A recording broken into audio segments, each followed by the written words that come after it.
नमस्ते। और कल 14 तारीख है, मकर संक्रांति की आप लोगों को, सभी लोगों को बहुत बहुत शुभकामनाएं। और आज मैं एक गंगा जी का गीत सुनाती हूँ, सुनिए आप लोग। और पसंद आए तो लाइक सब्सक्राइब करिए, कमेंट करिए। धन्यवाद। गंगा माई के ऊँची अररिया तिवैया एक रोवेली हो। ए गंगा मैया अपनी लहरिया मोई के दी तू त हम डूबी मारबी हो। ए गंगा मैया अपनी लहरिया मोई के दी तू त हम डूबी मारबी हो। किया तो रातिवई नहीं हर दुख किया तोरा ससुर दुख हो।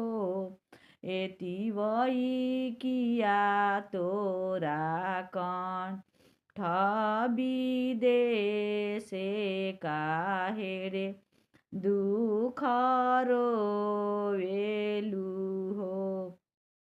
एति वही किया तोरा कण विदेशे काहे रे दुख रोवेलु हो। नाही मोरा गंगा मैया नैहर दुख नाही मोरा ससुर दुख हो।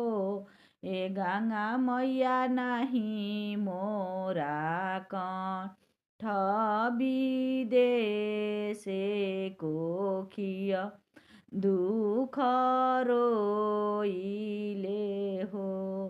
ए गंगा मैया नाही मोरा कण विदेशे कोखिय दुख रोइले हो।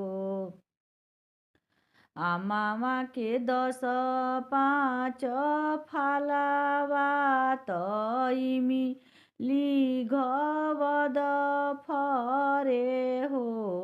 एति वही बेलिया के निर मल डढिया त झुले ले नारायणी